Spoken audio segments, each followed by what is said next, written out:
Hello and Hello, hello. welcome to Children's Lives Matter, the new Rising Women Network series that enlightens, encourages, empowers parents to reimagine and individualized parenting to make raising emotionally balanced children a reality to everyone. We believe that every child is important and deserves to be loved.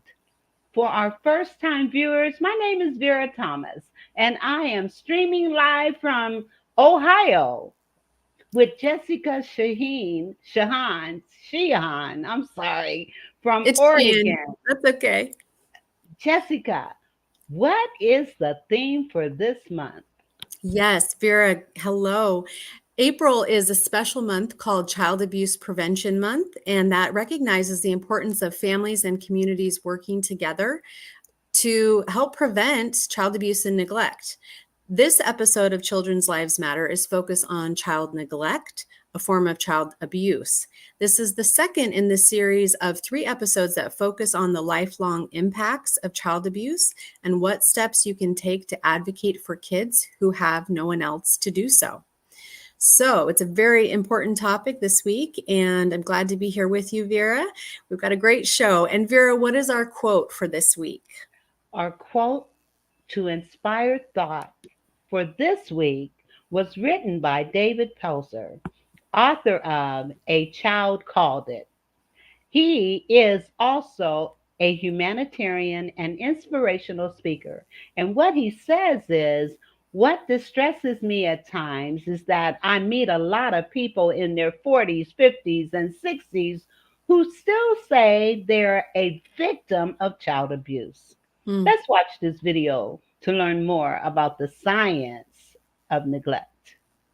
It was the 1970s in Romania. Secretary General Nicolae Ceausescu was the communist leader in charge of the country, and he wanted to grow the population. So he enacted a series of policies that outlawed both abortion and birth control. As you can probably imagine, this did not go very well. The population did grow, but so did widespread poverty. And by the time Ceausescu was overthrown in 1989, more than 100,000 children had been abandoned to institutionalized, state-run orphanages. Which maybe would have been okay if they'd been given proper care, but they weren't. When the regime fell, it became clear that the conditions in these orphanages were horrific. The children were extremely malnourished, had very little social interaction with adults, and minimal care from their nurses. Some had been tied to their beds. They were effectively left to fend for themselves, in some cases almost from birth. Psychologists had already known that early life relationships and care were incredibly important for brain development. But what followed the release of these children is one of the clearest examples we've ever seen of what happens when someone is almost completely deprived of those things,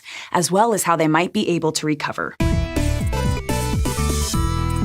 If you're like most people, you probably don't remember much from before about the age of 3, but some pretty important stuff happens in those early years. Human infants are basically helpless, so obviously they depend on their caregivers for food and shelter. But babies also need social relationships to grow and learn, and without that, the Romanian children in the institutions didn't develop cognitive, emotional, and social skills the way they should have. After the regime fell, people began adopting these children into more stable families, mostly outside Romania. As they were integrated into their new families, psychology researchers began to study how they'd been affected by this early extreme deprivation and the factors that influenced their recovery. One of the main avenues of research was the English and Romanian adoptee study, which followed 165 Romanian children adopted by families in the UK, 144 of whom had been in these institutions. For comparison, it also included 52 children adopted from within the UK. The study was longitudinal, meaning it followed the children over time to track their progress, in this case by using tests, observations, and in-depth interviews to measure things like their cognitive and social abilities. Overall, after about 2 to 3 years in loving and supportive families, these children had gone a long way toward catching up to their typically developing peers. But the degree of catch-up was related to how old they were when they were adopted. Babies who were adopted before they were about 6 months old showed the highest degree of recovery, probably because it was still relatively early in their brain's development. But older children were much more likely to show cognitive delays and difficulties forming healthy relationships with their adoptive parents, even if you take into account things like malnutrition and their overall health. Among other things, a lot of them also had problems with attention, impulse control, and hyperactivity, and some were aggressive. These kids also tended to have a harder time understanding and regulating their emotions, and they weren't as good at identifying emotions in other people's facial expressions. They'd gone without a consistent bond with a caregiver, or any bond at all, really, for so long that their social and emotional skills just hadn't developed in a way that wasn't easy to reverse later in life. Even before studying the children adopted from Romanian institutions, we'd known that neglect in early childhood could cause all kinds of developmental delays. But you can't really design an experiment to study that.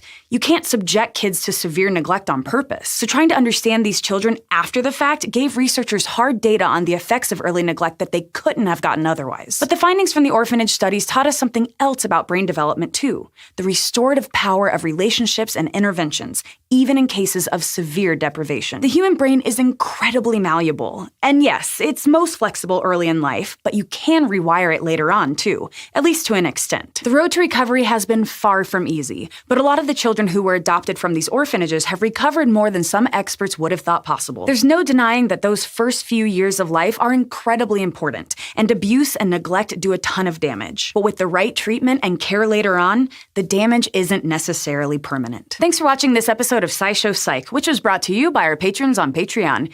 If you'd like to learn more about how our experiences drive our thoughts and behaviors, you can go to youtube.com/SciShowPsych and subscribe.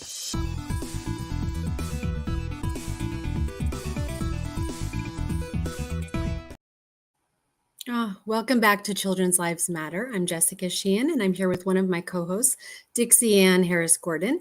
Hi, Dixie Ann. We cannot hear you, Dixie Ann. I was saying hi, Jess. Hello. Well, you're looking at that. Neglect is one of those almost silent forms of abuse, because it's not as overt as other forms of maltreatment, yet it's one of the most common forms of abuse in children. You're looking at huge numbers documented there, 100,000 children in Romania, but here in the US, we have documented cases of over 500,000. So the numbers are astronomical, and it's widespread, regardless of where you are. Yes, absolutely. And I actually have adopted children out of foster care that faced abuse and neglect prior to my adopting of them. So this is a topic that's actually very near and dear to my heart as well. Yeah. And beyond the physical ramifications, childhood neglect leaves deep psychological scars. And so we're going to be really delving into that. Research reveals that those who endure neglect and abuse in their formative years often struggle with learning, building relationships, maintaining connections, and their mental health is profoundly impacted, with depression, anxiety, and stress all becoming unwelcome companions in their lives. Victims may also grapple with post-traumatic stress disorder. So there are a lot of different things that can show up that way. And as survivors navigate through life, they may encounter drastic shifts in behavior, often adopting harmful coping mechanisms like substance abuse. They may have legal trouble and getting into trouble that way. Misunderstandings about their experiences can really lead to acting out. And as they're grappling with the lingering effects of their own past, they have a hard time. And if they're not met with understanding, that's even exacerbated. So while not universal, these patterns are prevalent among individuals who have endured neglect and abuse as children. Wow. So with that being said, Dixie Ann, tell us who we are honoring this week as we go further into this topic. Well, this week we're honoring Marilyn Monroe, who experienced childhood neglect and rose above that adversity. Monroe's childhood was marked by instability and neglect. She spent most of her early life in foster care and orphanages as her mother struggled with mental illness and was unable to care for her. Monroe's difficult upbringing had a profound impact on her life and career, influencing her struggles with mental health and relationships. But despite these challenges, Monroe became an iconic figure in Hollywood, showcasing her talent and resilience to the world. Yes, we love to see that resilience that comes through, and we want to focus more on that and how to get there. So research shows that severe neglect can disrupt a child's cognitive and executive functions, stress response systems, and brain architecture, Without intervention, these disruptions can lead to several long-term issues, including learning problems, social adjustment difficulties, mental health problems, physical disease and other challenges, poor school performance, unemployment, and development of high-risk health behaviors such as smoking and drug use. Also, there's a reduced life expectancy that can show up by as much as 20 years. So pretty significant, Dixie Ann. Now, when a child is neglected in their early years, it sets them up for lifelong problems. What are your thoughts, Dixie Ann?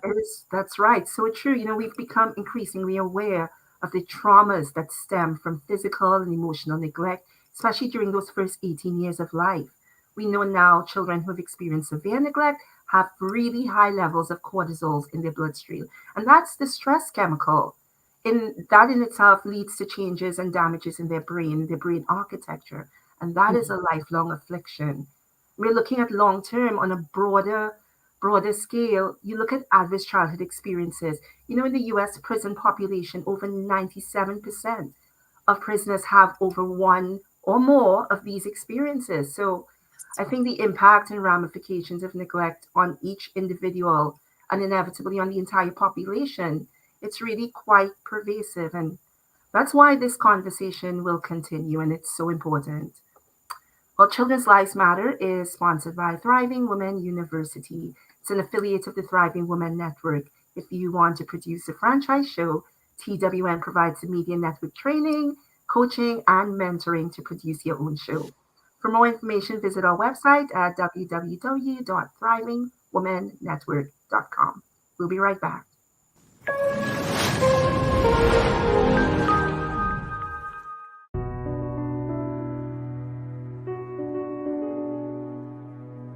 Everyone in a community has a vested interest in everyone else's children, because everyone else's children determine the next adult population that makes for a successful society.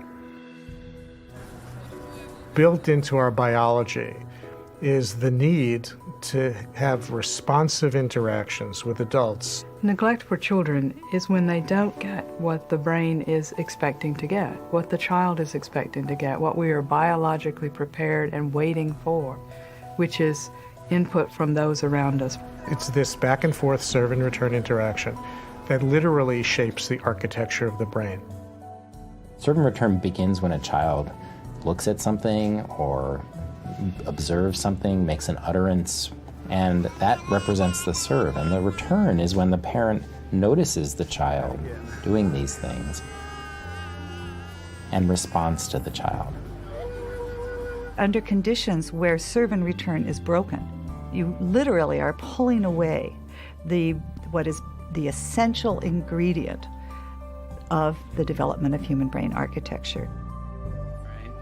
It was a really compelling series of experiments where they started by videotaping the mother and the baby engaging in cooing and smiling. And then they asked the mother to basically put on a blank face and not respond at all. When a baby is not attended to, that is a sign of danger to the baby biologically. So the stress systems become activated.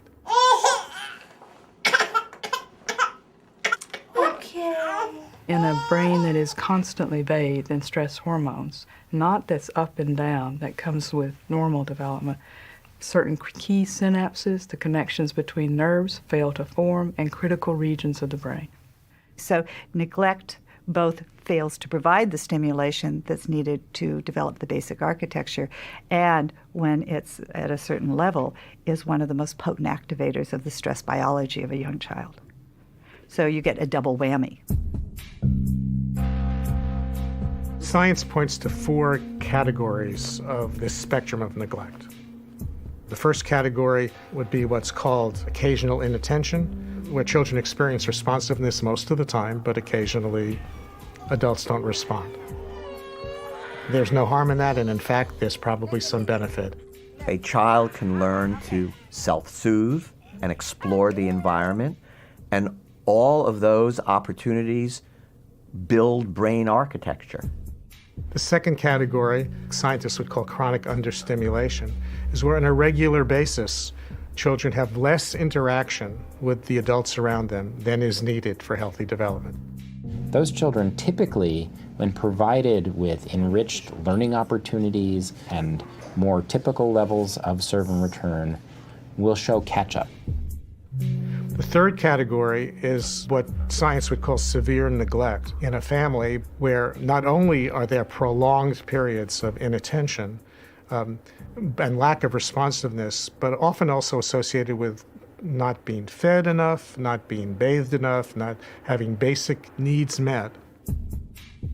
Neglect is a huge problem in the U.S. Children are much more likely to be neglected than they are to experience any other kind of maltreatment. We see the child really being at risk for much more substantial kinds of deficits down the road that don't necessarily get easily fixed or ameliorated. This is where we really need to think about more complicated and often more intensive strategies to help undo those effects.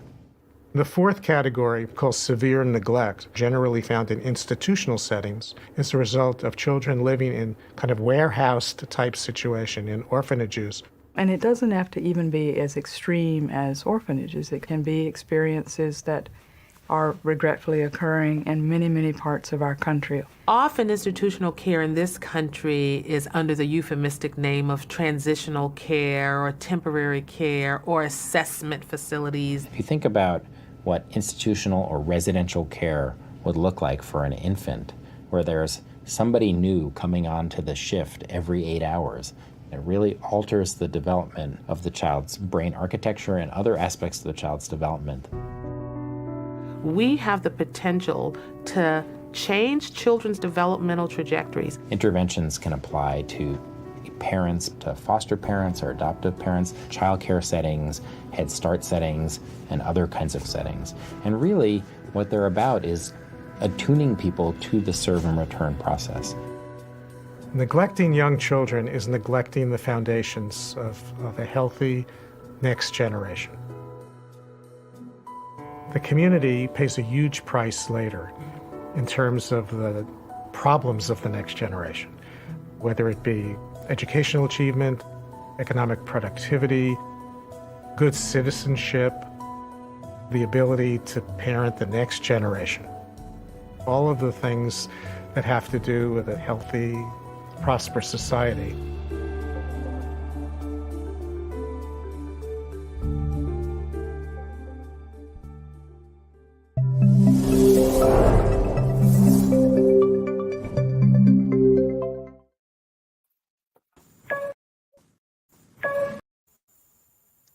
Wow, Dixie Ann, it's so nice to be with you today. And everyone, I'm Dr. Catherine Murray, and I'm coming to you from Los Angeles, although I am Australian. And it's nice to join you, Dixie Ann, to talk about this incredibly important topic. It's lovely to be here with you, Catherine. I just love Harvard University's videos and little clips. So if anyone that's watching, if you want to know more about the brain, I encourage you to go to their site. They have got so much information there that can support families and support people who are wanting to know a little bit more about the brain. But as we move into our next segment, Dixie Ann, we know it's called the Deep Dive. And this is where we really get to the heart of the matter. We present information that will help friends or family members understand what to look for and what to do when identifying child neglect. So, as we know, or we might know, that child neglect means not taking care of a child's basic needs. This can include not giving them enough food, clothes, or a safe place to live. Emotional neglect is when a child doesn't get the love or affection from caregivers. Mm-hmm. Neglect can also happen if children are not taken to the doctor when they're sick or they're not allowed to go to school. And supervisory neglect is when caregivers don't watch over children properly, putting them in danger. Now, according to the Centre for Disease Control, child neglect and abuse often stems from unhealthy relationships and environments. A parent who is self-absorbed and narcissistic might fail to meet a child's basic needs. Similarly, a parent struggling with alcoholism might be unable to properly care for their child. And sometimes it could be a single parent that's just struggling to provide for their child while keeping a roof over their heads. And I've been a teacher for a long time, 25 years, Dixie Ann, and I've seen many of these cases, sadly. Yeah, and same here. I have been in that role as well. You think about their family members, they may notice signs of neglect, neighbors might as well, but they will hesitate to intervene, feeling like it may not be their place to get involved. Typically, the first individuals who might detect abuse are medical providers or, like you and I, Catherine, teachers. And we regularly interact with the child and we're trained to recognize some signs of neglect or abuse. We're going to take a look at this clip and it shows us signs and indicators of abuse.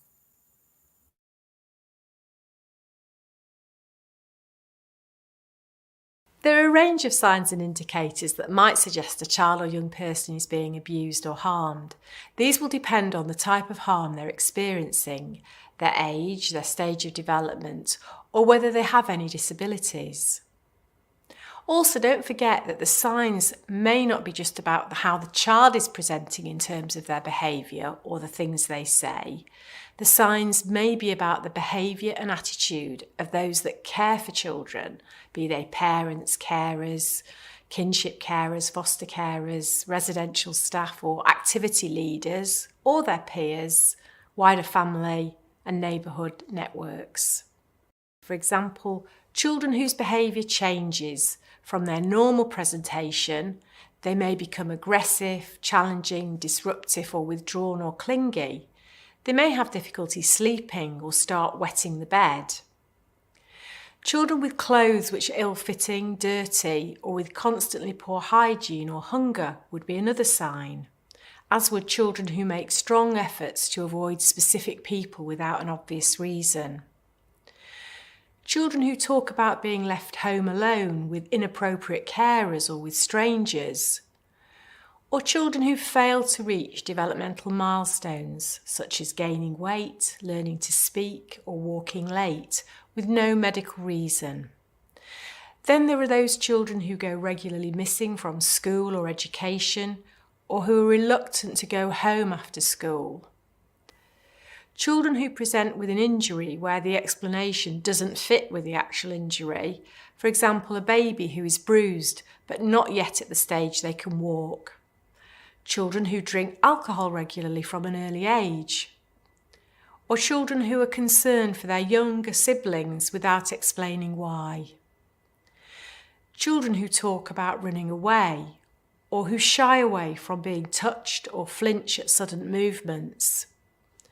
Children who self-harm or attempt suicide, and children who are required to take on an excessive and regular caring role for a parent or sibling due to their illness, disability or abandonment.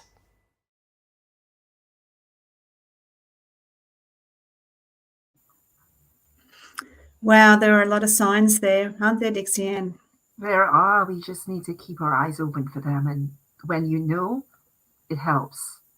That's right. And you know that saying, it takes a village to raise a child. I think that's the case here too, because neighbours and family members can take action to protect all of the children. And, you know, if we don't advocate for the child, then really who will? And I had a role doing that at one stage in my career. If you suspect that a child is experiencing neglect, you shouldn't hesitate to reach out and offer support. This could involve offering a listening ear and assisting the family in need, which can make a significant difference. Or it can mean contacting local authorities or child protective services to ensure the child's safety and well-being. But remember, speaking up and taking action can help break the cycle of neglect and provide hope for a brighter future for the child. That's right. As a school teacher and also medical providers, we all play a critical role in identifying and reporting cases of neglect or abuse as mandated reporters. As professionals who regularly interact with children, they're trained to recognize the signs of neglect, such as poor hygiene, malnutrition, or unexplained injuries. Mandated by law, these individuals are obligated to report any suspicions or evidence of neglect to the appropriate authorities, such as Child Protective Services. Their prompt action can lead to intervention and support for for both the child and the family, and it potentially prevents further harm and provides necessary assistance. By fulfilling their duty as mandated reporters, teachers and medical providers contribute to safeguarding the well-being of vulnerable children and ensuring that they receive the care and protection they deserve. Children's Lives Matter is sponsored by Thriving Women University, an affiliate of the Thriving Women Network. If you want to produce a franchise show, TWN provides the media, network training, coaching, and mentoring to produce your franchise show.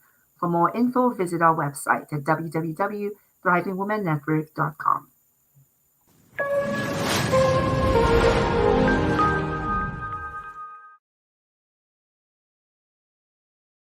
Child abuse is when a child under the age of 18 in Alabama is intentionally harmed or neglected. Someone's not meeting the basic needs for this child. There's 4 types of child abuse. There's physical abuse, sexual abuse, emotional abuse, and neglect. Some of the signs of physical abuse can be bruising or marks on a child that you're not expecting to be on them. A child that is having trouble walking or sitting.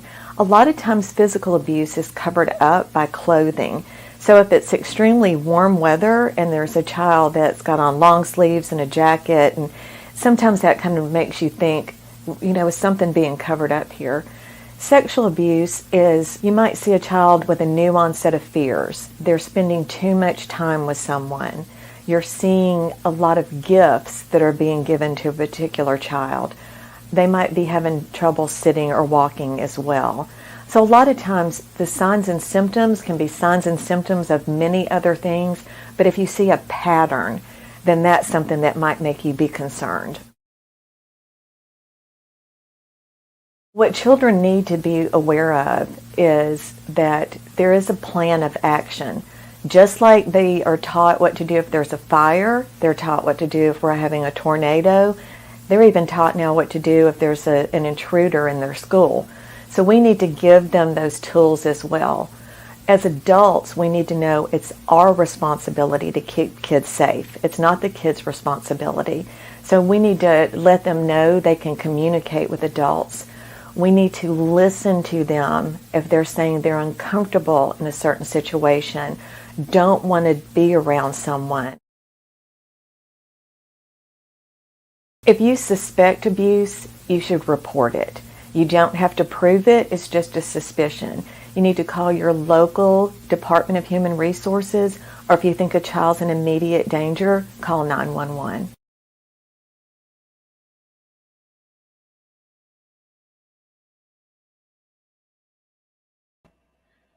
This is such a serious issue, and it saddens me when I've seen what neglect looks like as well. And I've also experienced seeing grown people who were neglected and the ramifications of that goes on throughout their entire life. Yeah, it's pretty serious, Vera. Sorry, I just wanted to support what you just said. It is pretty serious there, and I think the key message is that we need to listen to what the children are telling us and the signs that we're seeing. Absolutely. And unfortunately, if it's happening in the home, then it makes it difficult for a child to express to anybody, so it's a catch-22 in that situation. Mm-hmm. Welcome back to Children's Lives Matter. If you're watching the show, you know that April is Child Abuse Prevention Month, and we're here to equip parents and caregivers with the knowledge they need to prevent neglect as a form of child abuse. This is our second show in a series of 3 focused on child abuse. We aim to empower families to have open conversations about ensuring the well-being of their children, including understanding the importance of providing adequate care and support. Join us as we explore ways to strengthen family bonds and create safe environments where every child can feel valued and protected. Yeah, that's really important. And experts emphasize several strategies that parents and families can implement to prevent child neglect. And according to the American Academy of Pediatrics, fostering open communication within the family is crucial. This includes regularly checking in with children, listening to their concerns, and addressing any issues that arise promptly. Additionally, the AAP recommends establishing routines and boundaries to create a stable and nurturing environment for children. And providing emotional support and seeking help when needed is also essential to prevent neglect. By prioritising the communication, stability in the home, and support, parents and families can play a proactive role in safeguarding their children's well-being. If you suspect child neglect, it's important to approach the situation with empathy and compassion. Instead of jumping to conclusions or placing blame, reaching out as a helping hand can make a world of difference. Offering support and assistance to the family in a non-judgmental way can open the door for them to receive the help they may desperately need. Whether it's connecting them with community resources, providing guidance or parenting skills, or just lending a listening ear, your compassionate approach can profoundly impact the well-being of the children and their caregivers. By extending kindness and understanding, you create a safe space for the family to seek assistance and work towards creating a healthier environment for their children.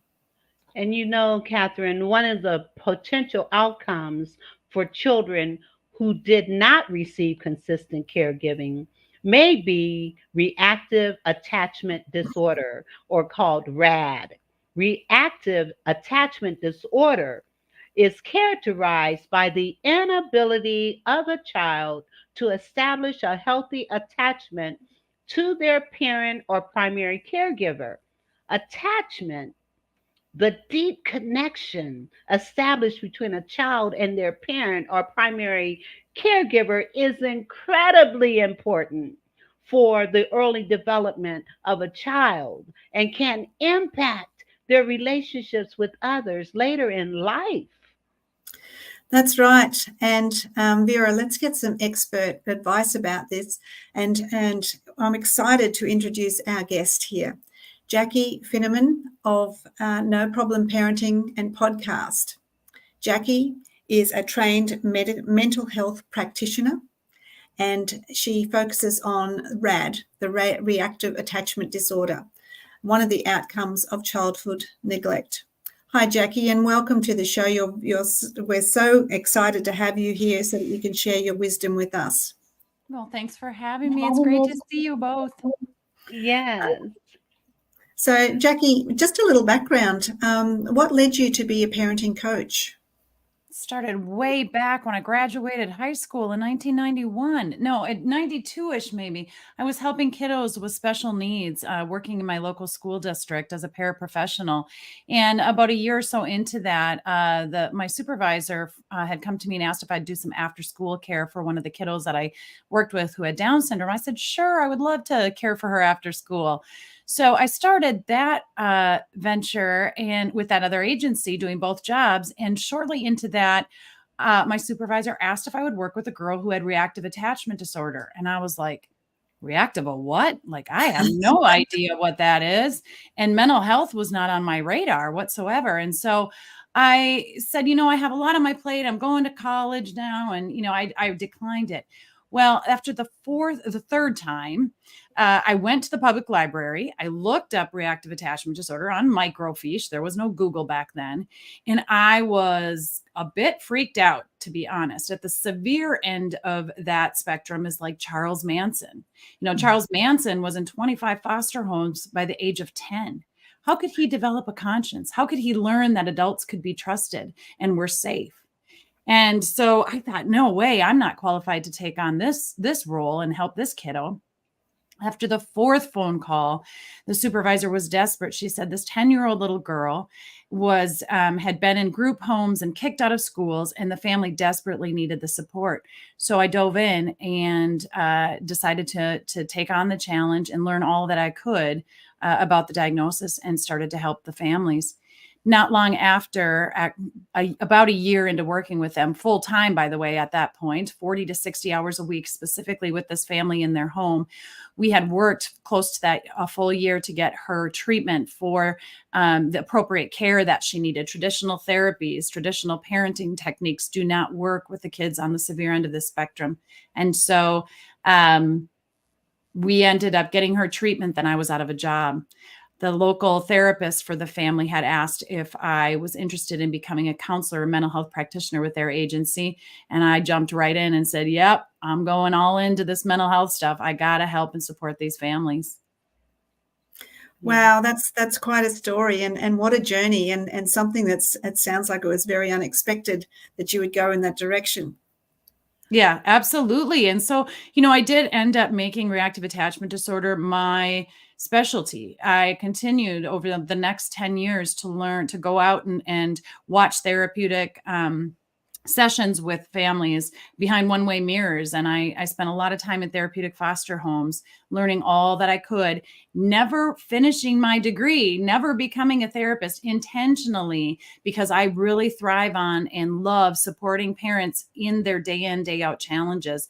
And especially when you're raising kiddos who have been neglected or abused in those first few years of life. Yeah, it's pretty amazing, isn't it? And congratulations on taking on the challenge and working toward that goal and learning all that you could about RAD and supporting initially that one little girl and how it's grown. So good on you. Thank you. And it definitely set the stage for the next 30 years of my work as a mental health practitioner, and then the last 10 years as a parenting coach, specifically helping parents turn any problem into a no problem, even the most severest of behavior problems and challenges. Yes. And Jackie, I know the work that you're doing and how significant and important it is. So how can caregivers best support children who have experienced neglect and are at risk of developing RAD? I love to teach all things, everything about the first year of life, the first year of life bonding cycle. This is very key. So whether you have a child who was born premature, suffered medical pain, or you are a mom with suffering postpartum, or you've adopted a child that came from, several breaks in connection with their primary caregiver in those first few years of life, it is so key to learn about and be educated about that first year of life cycle, because when we know more, right, we can do more, and we can do so much more and do so much better for our kids. But I also believe in supporting the parents first. Our hearts bleed for the children. They are with those parents day in, day out, whether you're a birth mom or an adoptive mom. And we need to pour all our love and support, understanding, and acknowledgement into that parent. And so if you just real quick imagine a circle, and at the top of the circle, there's the word need. Babies have a need. And how do they let us know they have a need, you guys? What do? They cry. Well, they cry. They cry, right? So on the circle, we're going to go down to the second part, cry. And if a baby, parent doesn't meet that need right away, and that doesn't come like the videos we just watched, we're talking about sometimes parents can't get there right away. Then what does the baby do? Oh, they go into a rage. They clench their fists. Their face almost turns purple. They arch their back. They really feel desperate, like they're going to die, right? And so what do we do as parents to meet that need? We usually gratify them. Yes, we pick them up. So we have need, and then we cry and rage, and then we gratify as the parent. And that means movement, eye contact, touch, smiles, and lactose, or the equivalent to lactose, right? But the sugar in the milk, which makes the baby's tummy feel full, we feed them. And then what happens when we do all that gratification? We go to the final set of that cycle, which is trust. We are developing trust. That baby is looking at us and they say, you're responsible for that good feeling I'm having. I am safe, and you're responsible for that safety. Well, where attachment disorders come in is when there's a break between that rage and the cry and the gratification. Time and time again, when nobody comes, when I'm crying, when I have a wet diaper and my skin is so fragile and so soft that it burns, the urine is burning my skin and nobody's coming to change it. When I'm not being fed on time, when I'm not being fed enough, all of these things, when nobody's looking at me and soothing my fears and my sadness, that break happens over and over and over again. The baby doesn't develop that trust, that caretakers, adults are safe and loving. And that's where I come in. When you have a child, if anyone out there, there are so many resources for you. If you are experiencing trying to parent your child and they're not reciprocating your attention, your affection, your guidance, and your love, it's most likely because there was a break in there. And it's not that they want to be mean to you or are intentionally manipulating you or, rejecting you. It's that their brain was wired to reject, to keep themselves safe from harm. And we can undo that, much like the video said. Our brain can be rewired. Yeah. But traditional techniques aren't probably going to do it for you. So, in what ways can early intervention make a difference in the prognosis and outcomes of children affected by neglect and RAD? Yeah, we need to recognize and listen. I say pay attention to the parents first. When the parents are saying to you, my child doesn't want to be held. My child doesn't want comfort. My child is hard to soothe. My child is lethargic and not responsive, just kind of flat affect. Or as they grow and they get older, they're saying things like, my child doesn't listen to, my direction. My child doesn't want to be hugged or held or comforted.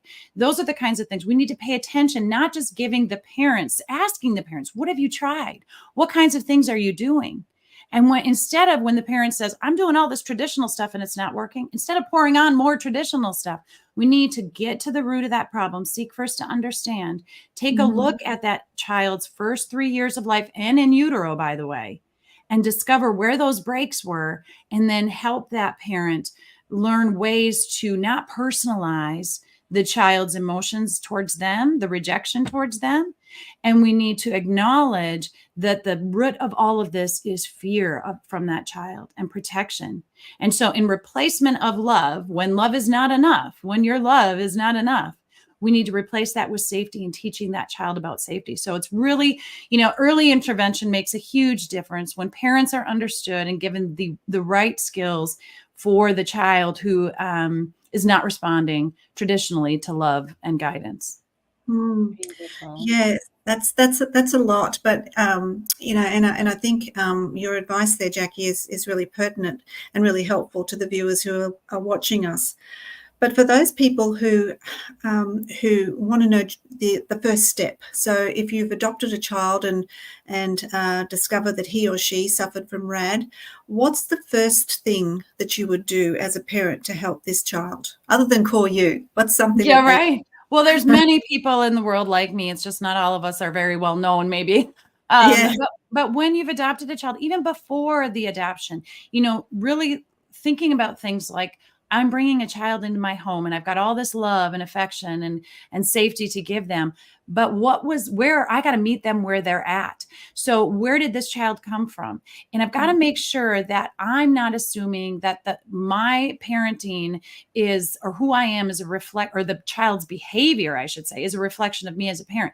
We need to learn the child. We need to learn what happened to them so that we can be understanding and lead with empathy, not sympathy. Children who have been abused or neglected do not need our sympathy. They need our empathy, our empowerment, our education, and our guidance more than anything. And we need to not be matching our emotion with theirs. It is so key. So the first thing I would say to a parent is research where this child is coming from. Put your hopes and dreams for that child aside for a bit. Learn where they're at, what they've come from. And instead of just trying to plug them into your family and have them adapt to your family situation, we need to adapt to their history, where they came from, and lead with understanding and guidance. And then we can kind of slowly merge, our hopes and dreams for them as the child gets acquainted and starts to really connect and learn that our home is safe. That's so true, isn't it? That we need to look behind the behaviors and work out what's the background, what's happened to cause those behaviors, because behavior is really a form of communication, isn't it? Yes, so, absolutely. Yeah, so we need to do that. So, Jackie, you've given us heaps of little tips there and some really good information and extended our understanding around RAD. So for you in the future, what's your empowering vision that you would like to share with the viewers, and how can we on Thriving Women Network, how can we support you? Oh, thank you for asking that. I just hope that we look to the parents. I know children are the focus and children are the vulnerable, right? But parents came into adulthood as children too, and they often have their own stories. And so I really believe we can help more kids by helping the parents first. And that's what I would encourage you to do. And I liked the quick little segment on not judging, feeling like you need to report abuse or you have concerns, but really coming at that in a way, even if the family has been the abuser. Children are so connected to their parents. They are so connected to their parents. And it's not always just the easy remedy of removing a child from a home, but also just really, really hearing those parents and listening to what they said, especially if they're coming off very disgruntled and angry at the child. There's something the parent has felt and there's some rejection from the child as well. So it's not just about helping the children. It's about helping and supporting those parents so that we can sustain the lifelong help of that child. Yeah, I totally agree. And it's almost like an onion, isn't it? That you peel one layer and you find another layer, and it's getting to the root of the problem and supporting rather than I don't know, crucifying, I guess is the word that comes to mind, but it's probably not the best choice of words, but just, having compassion and offering support. I cannot stress that enough. And thanks for saying that too, Dr. Catherine, because again, we can remove a child from a home, but they go into, I've seen this time and time again in my 30 years, they can go to home after home after home. And if it's always the parents that were at fault for why the child was removed, we have to think about we're missing something there. And it is seeking first to understand, why is that child behaving the way they are? Why are they rejecting any parent's love and affection? So we got to hit the parent. We got to connect with the parents first, and we really need to pay attention to them. Totally. Well, Jackie, thank you so much for coming onto the show today and sharing your expertise on this subject. It's a really important subject, and we thank you very much. Your time is really appreciated. Yeah, thank you all.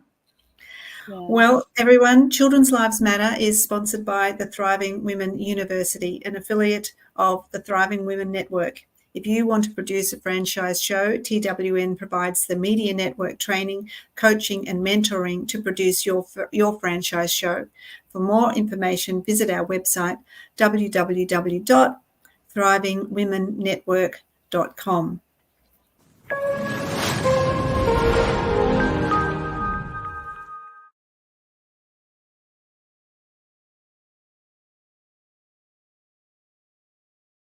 Abuse and neglect can have a huge impact on a young person's mental health. It can impact how they think, how they feel, and how they kind of behave and act in their world. So that might be in school, with their social relationships, with family, home life. Young people who experience severe abuse and trauma will struggle to regulate, and so they might experience flashbacks which are really distressing. If you imagine the kind of fight, flight, freeze response, young people who have experienced trauma are more likely to experience those emotions. So there's a huge amount of research on the impact of childhood abuse on children and into their adulthood, in terms of the impact on their mental health, their well-being, their occupational status, their kind of attitude to life and everything else. It's really well known that what we call adverse childhood experiences, of which abuse is one of those adverse childhood experiences, really does have a huge impact on the child and young person right through into their adult years. So we know that these adverse childhood experiences are likely to lead to emotional and mental health conditions. And it kind of depends to some extent where in the childhood the abuse happens. So if it happens very early with neglect, for example, then the child might develop attachment disorders, which is where they struggle to bond with other people. And this can lead to emotional health conditions, anxiety, depression, low mood, and it can also lead later in childhood and earlier adolescence to self-harm, suicidal thinking. And unfortunately, if these things are not dealt with early on, then they tend to persist into adulthood. So we quite often see adults who have experienced abuse in their childhood with quite significant mental health need. I don't want to paint a really bleak picture. It's not that we can't do anything. Early intervention is essential in terms of intervening in the abuse, making sure that children feel comfortable to open up to somebody and tell them that they're being abused so that they don't experience it for years and years and years. Because obviously the longer the abuse goes on, the more profound the mental health impact on the child or young person as well. We know that trauma impacts our brain, and clearly traumatic experiences like abuse or neglect, but also other factors may coincide with those. You know, if a young person has experienced bullying or discrimination, perhaps, you know, relating to disability or race, those factors can kind of co-align and be even greater adversities really for that young person. I think the positive thing though is that we know that that happens, but what we also know is we know that we can reduce the impacts of mental health through intervention. I think it's important to kind of view it as something that there is hope for. That's not the way it is or stays forever, and that's not something that only happens to someone else. Those impacts could happen for any of us, and there's something we can do about it. Wow. And you know, when you consider that 64% of adults who do have issues, 64% of it is a result of how they were raised and the neglect, the abuse, the trauma and drama that they experienced as a child. And so being able to tap in, and as Jackie said, you know, we have to address the issues with the parents as well. Parents often face challenges like isolation, stress, and frustration, which can lead to neglect as a form of child abuse within the family. To address these issues, parents need support and guidance to raise their children responsibly. It is crucial to teach parents how to manage their own emotions without neglecting their children's needs. Additionally, having the support of other adults who can listen and provide assistance during tough times is essential. Support groups offered by local community organizations can help parents overcome feelings of isolation and frustration. Yes, that's right, Vera. Such good points. You know, and parents or caregivers who've experienced the neglect themselves especially need support to heal from their past traumas and break that cycle of neglect. Yes, and they need a coach like us. Here's what we can do as a community to support these parents. First, we can encourage parents or caregivers who have experienced neglect to seek professional help from a therapist, counselor, or coach specializing in trauma therapy. Therapy can provide a safe space for them to process their experiences, learn healthy coping mechanisms, and develop positive parenting skills.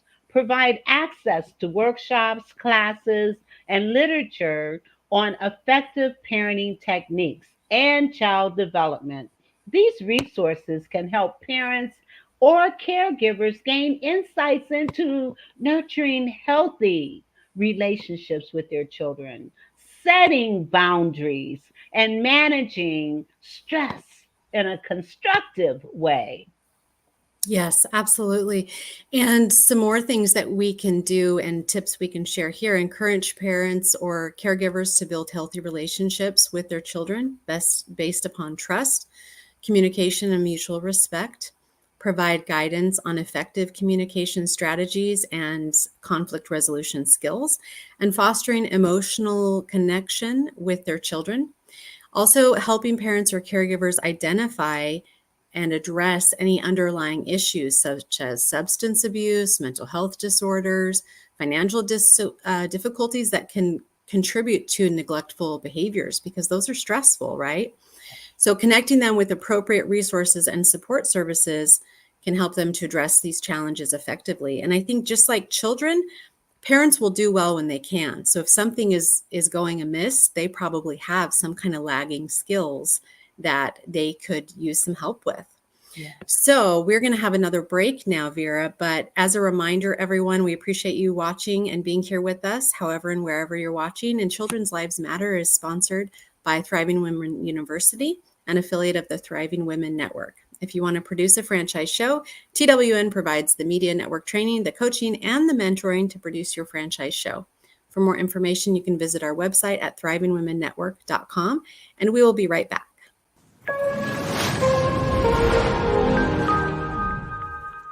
A quick warning. This week we're discussing a sensitive and potentially triggering topic about child abuse. Children are suffering from a hidden epidemic of child abuse and neglect. According to the National Children's Alliance, nearly 700,000 children are abused in the U.S. each year, and a report of child abuse is made every 10 seconds. Thanks for joining us for this week's Health News You Can Use. I'm Lindsay Stish. April is Child Abuse Prevention Month, and today we're discussing child abuse and neglect, what parents and loved ones can do to prevent child abuse, and how Crittenton Children's Center foster care program helps families heal.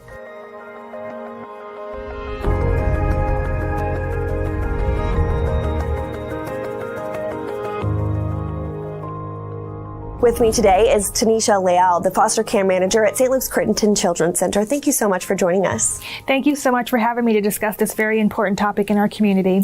Well, Tanisha, first of all, what is child abuse and neglect, and what are the different types? Sure. So when we think of child abuse, I think of it kind of as a two-part definition. So first of all, it's a recent act or failure to act on the behalf of a parent or caretaker, which can cause serious harm to the child, whether that be physical or emotional abuse or sexual abuse, or it is kind of imminent risk to the child. So it hasn't happened yet, but we feel like the child could be at risk of something happened to them if someone didn't intervene. And so, as I stated before, the different types of child abuse that we at Crittenton work with include neglect, physical abuse, and sexual abuse are kind of the main types of abuse that we tend to see. Okay. So what's the impact of child abuse and neglect on our youth? Yes. So impact can be immediate and long-term. So damaging effects can impact the child's ability to kind of trust those who are supposed to keep them safe. Research also indicates that early on abuse can have very important implications on their brain development, their cognitive development, social development, and things like that. And how prominent is it? So child abuse is actually more prominent than you may think of. So here in the Jackson County area alone, there are about 1,500 children who are working with the family court due to allegations of abuse and neglect. And if we look statewide, that number rises to about 13,000. Wow. So what are some signs to look for as a signal that a child might be being abused? Sure. So I always say kind of remember to trust your gut instinct. If you feel like something seems off, talk to someone about it, talk to the child. But when looking at children, some of the more obvious signs might be noticing any kind of change from the norm. Are they having more aggressive behaviors? Are they displaying regressive behaviors? Do they have unexplained bruises or injuries? And if you ask them about those bruises or injuries, do their stories keep shifting? And then if you look at older children, they can have all of those same signs, but some other common signs for older children would be self-harming behaviors. We often see them eloping, school issues, or expressing fear to return home. Now, where can child abuse take place and by whom? Child abuse can actually take place anywhere, and most often is perpetrated by someone that the child trusts, a parent or a caretaker. Child abuse can also occur between children, but most often it's by someone, an adult that the child has a very close relationship with. Now,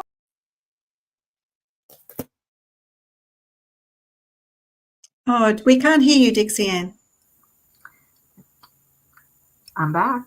There we go. This was such a fantastic show, Catherine. Sure was. Lots of thinking to do around this show for sure. Definitely. And we really wanted to thank our Prime viewers from around the world for supporting today's mission to enlighten, encourage, and empower parents and family members to advocate for kids in your family or neighborhood.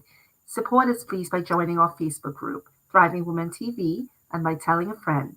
You can watch recent episodes on demand at our Facebook group, E360 TV, or our website, www.thrivingwomennetwork.com. And Children's Lives Matter is sponsored by Thriving Women University, an affiliate of the Thriving Women Network. If you want to produce a franchise show, TWN provides the media network training, the coaching, and the mentoring to produce your own franchise show. For more information, visit our website. And you also might want to tune into our other show, Every Child Can Learn, on Wednesdays at 2 p.m. Eastern Standard Time. I'm Dr. Catherine Murray from Los Angeles, formerly Australia. Thank you for joining us. I am Dixie Ann Harris Gordon. We look forward to seeing you next week.